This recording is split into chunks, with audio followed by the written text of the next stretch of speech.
ओम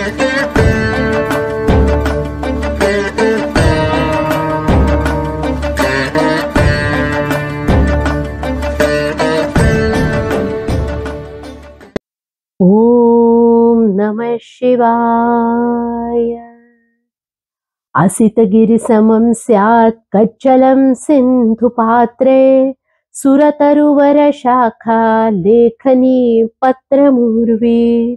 लिखति यदि गृहीत्वा शारदा सर्वकालं, तदपि तव गुणानामीशपारं न याति। समश्लोकी। उदधि सदृश पात्री काजळी अद्रितुल्य, पृथुल पृथ्वी पृष्ठे लेखणी कल्पवृक्ष। बसुनि लिहितवाणी कल्पकोटी तथापि, न च तव गुणगाथा पूर्ण होई कदापि। भावानुवाद।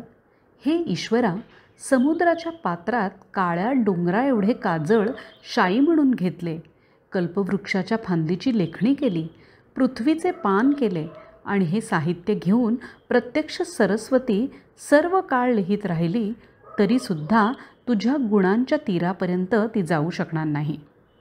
ईश्वराचे गुण अमर्याद अपार आहेत, त्यामुळे प्रत्यक्ष बुद्धिदेवता सरस्वतीसुद्धा त्यांना शब्दबद्ध करू शकणार नाही, असे जेव्हा कवी म्हणतो तेव्हा त्याच्या मनातील ईश्वराविषयीची अथांगता ध्यानी येते.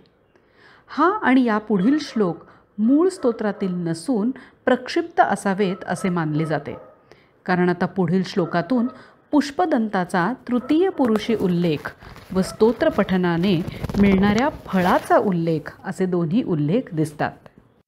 असुरसुर मुनीन्द्रैरर्चितस्येन्दुमौलेः, ग्रथित गुणमहिम्नो निर्गुणस्येश्वरस्य। सकल गणवरिष्ठः पुष्पदन्ताभिधानो, रुचिरमलघुवृत्तैः स्तोत्रमेतच्चकार। समश्लोकी। असुरसुर मुनी जो पूजिते चंद्रमौली, गुणरहित जरी तो तद्गुणा वर्णिलेवी। गणदलाधिकारी ख्यातमी पुष्पदंत, स्तव रुचिर करी हे गुंफुनी दीर्घवृत्त। भावानुवाद।